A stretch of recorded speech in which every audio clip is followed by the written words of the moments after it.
Mason Miller is turning the ninth into a no-fly zone. 25 straight scoreless innings, hitters hitting .063, and the most dominant closer run in baseball is happening right now. I'm looking to the bullpen to bring my lefty in. Keep the lead and make your team look pedestrian.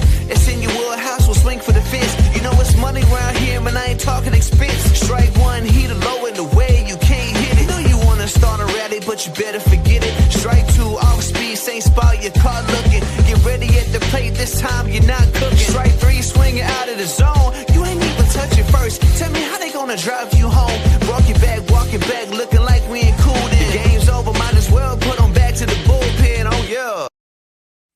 That's right. And today's episode is brought to you by FanDuel. Right now, new customers can bet just $5 and get $250 in bonus bets. If your first bet wins, head to FanDuel.com to get started.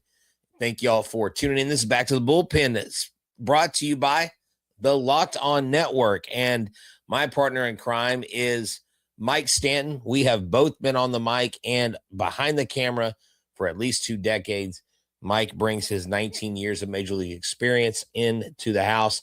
And tonight we talk about one Mason Miller, dominant closer in baseball. Goodness, it's really incredible to see what this guy has done. And, you know, he started off in Oakland, and we knew how good he was in Oakland, but he has really taken off when he got traded over to the Padres. I mean, this guy is – the crazy thing is he has a long scoreless streak, which is amazing just in that alone. Dude's almost no hitter, is almost unhittable. I mean, it's like, you know, and we're probably going to jinx him, but it's, you know, it's almost like it's not just how good he is. The numbers speak for themselves, but you have to look deeper in to see how dominant he really has been. It's not like, you know, he's had great defense behind him. He's only given up a handful of hits. They've all been singles, no power. It's truly remarkable how good he has been. No, he has. So right now, currently in this season, 25 2/3 straight scoreless innings. That's as of recording this podcast. The longest active streak in Major League Baseball. He now sits 8 innings away from tying Clay Meredith's Padres franchise record of 33 2/3. Mm-hmm. And if you include the World Baseball Classic, Mike, and you include the postseason, 32 1/3 consecutive scoreless innings. As a former major league relief pitcher, that's extremely difficult to do. Yeah, it's difficult to have any kind of streak, any kind of scoreless streak. But when you talk about guys that are having, you know, that have had the longest streaks, you go to Oral Hershiser. I mean, you know, I think he went almost 60 innings way back when of scoreless baseball. But for a reliever to do it, you know, he's got 25 2/3 dating back to August 5th of last year. So those are regular season, and that's in this particular record is regular season innings. So, you know, he had the whole offseason that he had to get through before he could continue the streak in 2026. And to tell you the truth, since he's been in a Padres uniform, he's given up next to nothing. But yeah, it's 25 2/3 innings of regular season scoreless baseball. And you go, okay, that's absolutely incredible. You'd already said that, you know, if you include the WBC, you include the postseason, he's at 32 1/3. But it's how he is doing it. You know, it's just swing and miss all over the place. Everyone knows about how good his fastball is. You know, he averaged like 102 or 101 miles an hour. Yeah, I was going to ask you about that. You know, with his velocity, with his velo being so high, what is the key for a closer having success? Because you and I have talked about this very thing. So many guys are throwers and they're not pitchers, right? Yeah. But you can be a thrower and be a pitcher at the same time. Is this basically him honing in his craft with ultimate amount of control, because when you throw the ball 102, I can't imagine having an idea of where it goes most of the time. No, but he does. He does. So what that tells me is, even though he's throwing with the utmost velocity, he's not overthrowing to get it there. But what has made him so successful is he has his triple digits fastball, but it's his slider. His slider is probably even tougher to hit than his fastball. He creates almost a 77% whiff rate, which means when he throws it 77% of the time, that's a strike.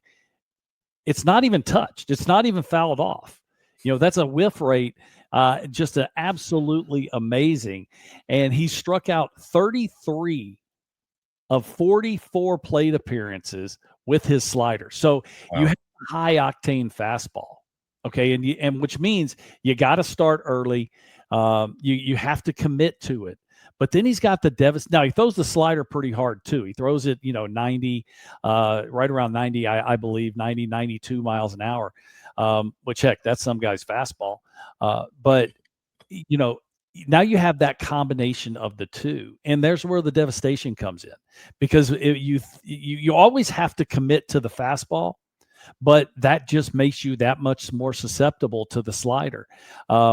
It's a devastating combination. And what I love is, he comes in, what he's going to do. There's really no secret. He doesn't have a secret weapon. The weapon is right out there. It's headline, big fastball, great slider. Do with it what you can, which is, nothing. And as a hitter, you just have to go up there with a competitive mindset, saying, okay, if he challenges me, I'm going to swing, because throw ball hard, hit ball harder. And it's extremely difficult for them to do that and remain competitive, because among 365 pitchers, who have faced 75 plus batters, he's first in average against, first in slug against, first in K rate, and first in whiff rate. Really a pure nightmare for a hitter at this point. But those is as many first, but you have to go in deeper to the numbers. First in opponent's batting average at 063. Okay, 063, absolutely incredible. Slugging percentage 063, which means the all he's given up is singles. Unreal. A strikeout rate of almost 60%. I mean, these are astronomical numbers. And again, I think it's harder for a reliever to do, because, you're talking about 25 innings. Those are that's probably 23 appearances or something like that. Yeah. You have to be on every time you go out there, and it may be back to back. It may be 3 times in a row, whatever it is, because that's what dictates when a closer comes in the game. To say this guy is dominant you almost have to think of it a different word, because domination just isn't strong enough. Yeah, he has his own. You've been Mason Millard is what's going to happen now. Let me see. This is Mason Miller trivia. I don't know, of course, you haven't looked or whatever, but there have only been 5 hitters that have managed to get a hit on this entire run. And they all had the same type of hit. Do you know what they all hit? Was it a single, double, triple, or a home run? Oh, they all hit They all hit singles.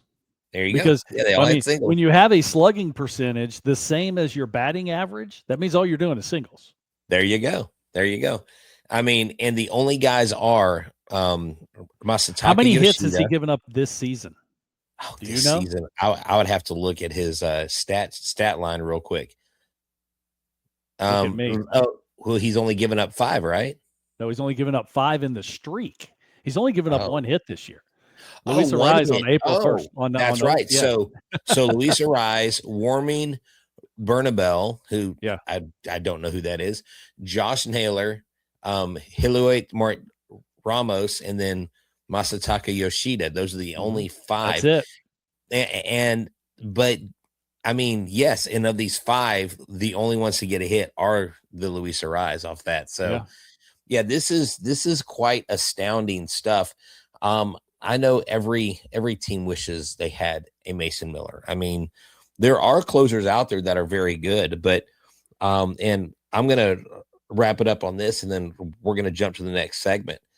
But the question is, will he have one of the 10 best seasons as a closer? You know, Dennis Eckersley, Eric Gagne, Jonathan Papelbon, Rich Gossage, Mariano Rivera, so many guys on that list. Will he join those guys? But next, in our next segment, we're going to talk about the power rankings. We're going to talk about a little bit of division standings. And hey, Mason Miller may be a big reason why the Padres make a push. What's up, everybody? Thank you for tuning in to Back to the Bullpen. We appreciate every one of you, and we want to tell you about our friends at FanDuel. Why? Because the NBA playoffs are here, where every possession matters, every matchup is magnified, and every game can swing a series. And right now, FanDuel is giving new customers a great way to get in the action. Here's what it's about. You can bet just $5, get $250 in bonus bets if your first bet wins. The app makes it easy for you to follow the action with player stats, trends, and matchups all in one place. And during the playoffs, that extra insight really matters when you're looking at stars, role players, and key moments.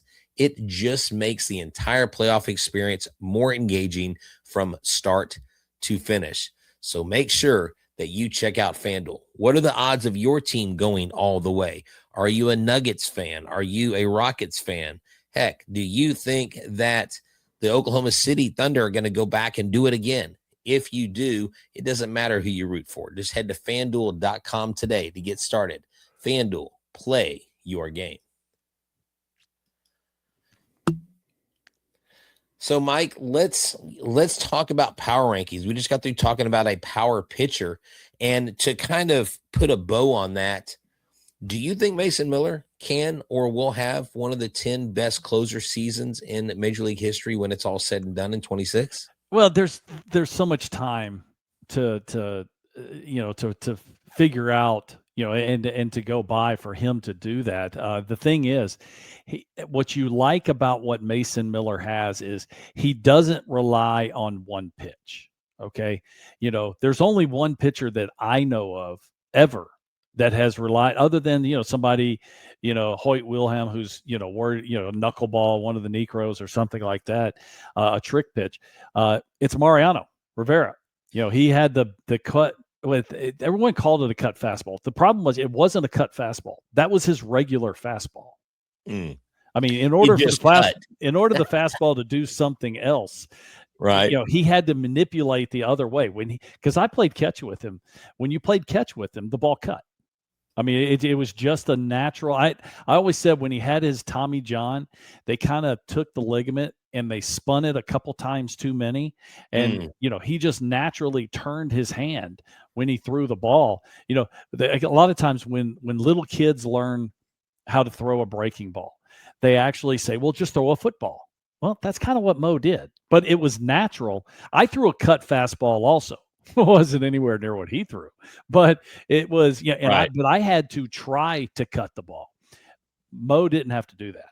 So, but he didn't, Mason Miller's not relying on just the fastball because the fastball doesn't really have any movement. At 102 miles an hour, it doesn't need movement, but he's got the devastating slider to go with it. But there's just so much time left in the regular season. You just don't know. Does he have a chance? Of course he does. Yeah. Because like I said, I mean, it's a moral victory just to get a single off of him. Oh, I know. Yeah. Just hey, coach, I made contact. I fouled that pitch off. That's right. You need to get an award. Yeah. I remember those guys. We had a kid named Clint Chrysler when I was 12. What a beast. I remember. Well, no, get this. Do it. You laugh, but he threw a knuckle curve at 12. He ended up getting drafted by the Yankees when his family moved to Florida. Yeah. His dad worked for NASCAR, and last I checked, he was one of the baseball coaches at Coastal Carolina. There you go. Believe. Pretty good. So program. That's a pretty good program. So he went in. He was drafted. I think he was in the minors for a few years. But anyways, so I remember facing pitchers in my young career that we just couldn't seem to hit. But right now, we look at the power rankings, and look, power rankings can be a little bit trivial because a lot of it has to do with opinion. And a lot of it has to do with the right now. And it doesn't take into account what's going to happen in the next 24 to 48 hours or the next week. Yeah. Because a team that is red hot right now could go on a 5-game losing streak like that and then drop a few spots because we have some place movers. Obviously, the Dodgers come in at number 1. And well, I mean, to start off with, that's exactly what power rankings are for. You have to do it every week because it changes in baseball. Heck, it can change day to day, much less once a week. But a lot of places like MLB Network Radio, MLB Network, when they do their power rankings, they do them pretty consistently just simply because they do change. You know, somebody that's hot this week is not next week and vice versa. So, yeah, you have to continue to do it. And you're right. What do they mean? They mean absolutely nothing. It's just something for us baseball nerds to talk about. Exactly. You know, I mean, obviously the Dodgers are number 1 for many reasons. But in the top 10, you have teams that previously were ranked. Actually, there is one team that was ranked outside of the top 3 teams that were ranked outside of the top 10. The Brewers moved up to number 3 from number 11. The Braves moved up to number 4 from 13. And the Astros moved from number 17 to number 7. Now, the Astros just right as we were recording this finished. They just lost their 3rd out of their last 4 games to 2 very non-competitive teams, I would say, in the Rockies and the Athletics. So again, I mean, their ranking, maybe they drop out of the top 10. But I want to focus on the Dodgers, the Yankees, the Brewers, and the Braves, who are the top 4. And I think these teams are going to be teams that, when it's all said and done, will probably be competing for playoff spots. Do you think that's a fair assessment for these 4 teams? I think that, I mean, if we're going to do it as a whole, I think you have 2 teams that, well, there's no such thing as a lock, but I think you have 2 teams that odds-on favorite, yes, absolutely. But then you also have 2 teams that, you know, the odds, they're probably still in their favor. They're just not quite as dominant as you would expect. And as far as being on the list, the Dodgers and the Yankees, yeah, you would expect this. To tell you the truth, the Yankees have just pitched. They've just been lights out. I mean, they scored. They gave up, what was it, 9 runs in their first 8 games. And the crazy thing is, they're doing it without their 2 best starters, which is Garrett Cole and Carlos Rodon. You know, they're not even in the rotation yet, and that just shows how good they have really been. I mean, I think they started off this. They've already got 3 shutouts, which is amazing. So both of those teams, you say, okay, yeah. I think you say you would think those teams are almost definitely going to be in the mix when you get to the end of the season. You know, the Brewers are a little bit different because we haven't really talked about the Brewers. The Brewers are defying all the preseason odds. You know, they've 7-2 in their first 9 games. You know, their offense has really done an outstanding job. They've actually got a run differential of like 25. I mean, it's really incredible to see what they've done. And then the Braves, you got to remember, the Braves have been decimated in their rotation in spring training, and then they also lost Jerickson Profar to the season-long suspension. But hey, they've gotten off, and you remember last year with the Braves, they get off to a terrible, terrible start, and they never really, you know, got their legs underneath them. They're different this year. They have actually gotten off to a good start, and this is a good team. Hopefully they're going to get healthy. But, you know, you're talking about a team that's got their offense has really done a really nice job. They're 6-4. So, right. Okay. So the Brewers did win the game. They did win their game on Monday night. So, but so they're 8-2. Yeah, they're 8-2 with a run differential of plus 30. So they've so that's what's interesting because the Astros come in at 7th. They have scored 77 runs, but they've also given up 64 runs. Right. They're only at a plus 13 differential. Some other teams that are on this list that I think will probably move up. I think the Cubs move up. They're at number 11. I think eventually the Mets get their stuff together. They've been frustrating Mets fans up in Queens. What's new, right? The Tigers are right at number 9. Maybe that's where they belong. But towards the middle of this back 10, you've got the Orioles, the Rangers, and the Pirates. Those are teams that, Mike, if they have a hot streak long enough, if they do enough to stay healthy pitching-wise, those teams have some offenses, especially the Orioles. I mean, they've got Pete Alonso. They've got other guys like Adley Rutschman's looking like his old self. Yeah. So any of these top 20 teams, I mean, heck, the Reds, they made it to the playoffs for the first time in a long time. And then we talked about Mason Miller. So it's fun. If your team is moving up or down, it's fun to keep up with it because the ebbs and the flow of the Major League Baseball season are very unpredictable. Well, who are the surprises? I mean, who is winning? I mean, you would probably give somebody 3 guesses and they probably wouldn't get it right. Who is leading the National League East? And it's the Miami Marlins. They're 6-4. They do have a positive run differential, positive, plus 6. Now they haven't played the hard schedule or anything like that. Bottom line is they're still leading. They're leading this division, tied with the Mets and the Braves at 6-4. One of the surprises on the other side is the Seattle Mariners. Seattle Mariners are 4-7. Okay. Yeah. They have not played their best of baseball. And they're 5th. Yeah. And listen, they ran into, this is, part of their 7 losses is they ran into a very, very hot New York Yankees team at the beginning of the season. But still, I mean, you're talking about they're already 2.5 games back behind the Astros. Yeah. Again, I mean, we're talking about 10 games, which means yeah. being back means Trust nothing. me, we've seen you've seen teams rule the roost all season long, and then you just have to get hot at the right time.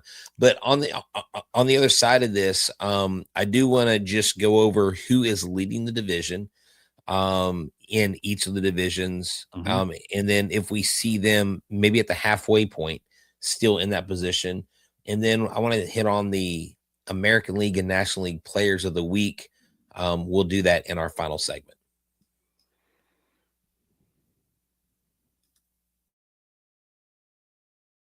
Hey, this is Jeff Carr from Locked On Reds, and when it comes to our futures, we all have great ideas when it comes to our job, when it comes to our house, when it comes to our vehicles, all that great stuff.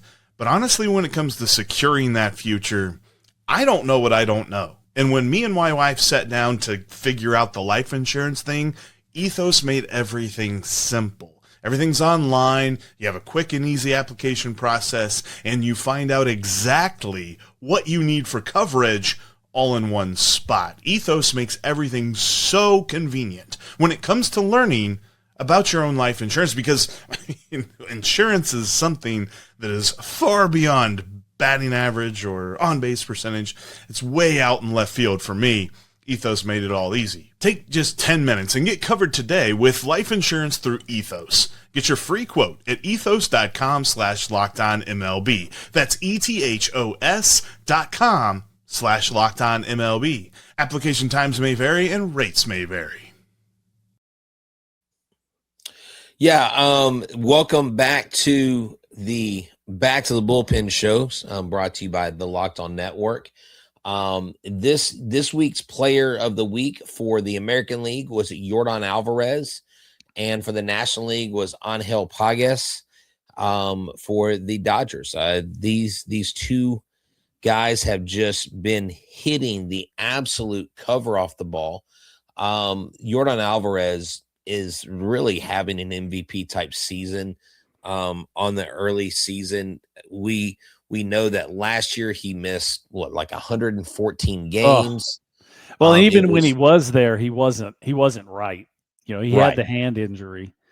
So I mean, you have to take last year with a grain of salt, and it took him a long time to get healthy. But this year, he has just been destroying the ball. I mean, it's incredible to see what he's been doing. So both these players, Mike, this is what I say on hell. It's Andy Pagas. Sorry. he went 14 for 24, a 583 average, 2 home runs, 7 RBI. Yordan Alvarez, 8 for 17, 471, 3 home runs, and 8 RBI. I know this is the 4th time Yordan has won Player of the Week. I don't know that Andy has won before. I don't think he has. Right. But Pagas being on this, it's not Freddie Freeman. It's not Shohei Ohtani. It's not Kyle Tucker. It's not when but this guy was a very highly touted prospect when he came up. There's a lot of people that when they did trade him, because I believe he came from the Angels organization, they were like, he could have been an Angel. Like, I don't know. It seems like everybody that's an Angel becomes a Dodger. Heck, Albert Pujols even had a weird stint with the Dodgers there. Right. So at the who end. knows? And Angels fans are like, please don't say Mike Trout to the Dodgers. Well, actually, that's interesting you say that, because Mike Trout got hit on the hand over the weekend, and he has not played since. They haven't put him on the IL, but so they're just kind of waiting and seeing exactly how bad it is. But Paez is an outstanding player, and is it surprising? No, it's not. Why? Because everybody else in that lineup is, are beast, and somebody's got to bat with all those guys on base, and Paez has done a really nice job of putting some really good swings on the ball. And it's good for Dodgers fans.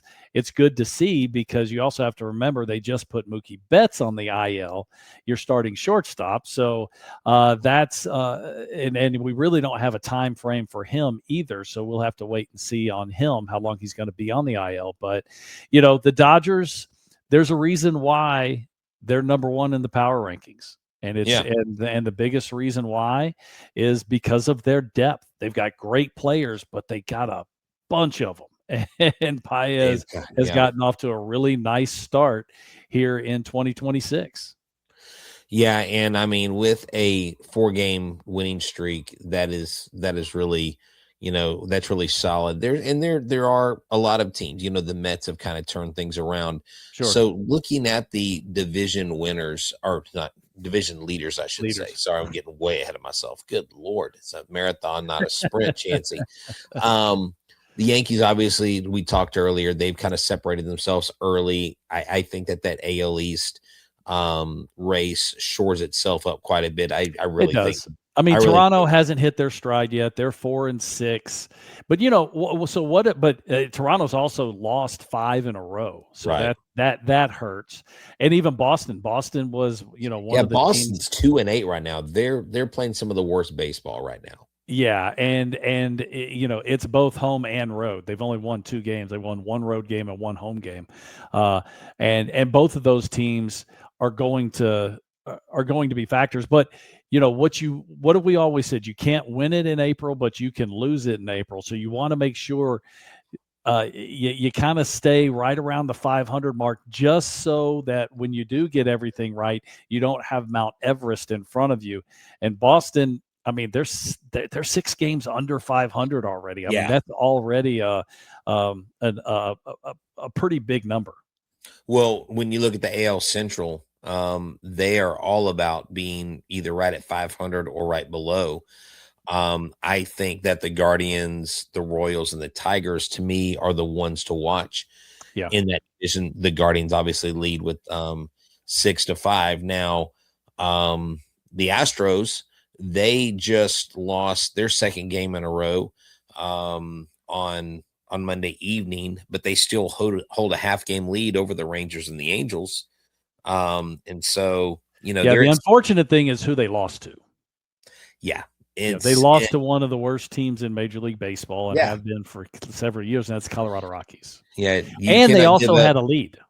That's right. You cannot give up 8 runs and not counter it and expect to win in major leagues. Going on to the NL, you got 3 at the top, the Marlins, the Mets, and the Braves, all at 6 and 4. Mm-hmm. I think the Phillies, they're just a half game behind. The Nationals, who are 4 and 6, they're not that far behind. Right. They've just got an upside down number when it comes to runs scored and runs against. But the NL Central, the Brewers, the Reds, the Pirates, the Cardinals, the Cubs. To me, that's the most unpredictable division. Now, I don't think the Cardinals are a threat, Mike, but I think you have 3, possibly 4 teams that can compete at least for the division and for the wild card. Yeah, I think if I'm going to pick a division, I'm going to have to pick a different division. If it's just upside down, it's probably going to be the American League Central, because the National League Central, I still think the Cubs are the cream of the crop. I think that even though they're in last place, I mean, no big deal. They're 4-6, but I just think that, you know, with the moves that they made this offseason, they're making the playoffs last year. I just think that this is the team that is to beat. Now, the Brewers are perfectly okay with that. And by the way, the Brewers are 8-2 already on this early in this season. The Brewers have always been one of those teams, and I've said this before, they don't mind being the underdog. They actually kind of coveted it. They kind of like the idea. Just keep talking about, you know, the Cardinals, keep talking about the Cubs, and keep talking about anybody else in the National League, and we'll just keep winning baseball games. They've done it for years. So it's not something that should be surprising, even though it seems to surprise us every year. That's true. That's true. Well, we've got all kinds of storylines to hit on all week long as the week unfolds, Mike. Well, there's one more thing we need to talk about. We talked about the best defensive game in all of, you know, maybe baseball history. Joe Adele with the Angels robbing not 1, not 2, but 3 home runs in one game, and then winning the game 1-0. Okay. And the last one jumping into the stands. There's a video out of a fan that is behind that foul pole down the right field line that actually has the play. Absolutely amazing video. If you look it up on YouTube or look it up on X, you know, find the video, because it is worth its weight in gold. Actually, they're calling it a 1 in a million shot to have someone rob a home run. You just happen to be holding your phone in front of you. Well, and I heard someone describe it as, they said, I thought it was an AI photo, because if you know anything about using AI and putting images into photos, you can say, show me a baseball player robbing a home run, and it would more than likely put the player outside of the field catching the ball. Well, the picture that was taken is of Joe Adele standing in the aisle. That's right, holding the glove up.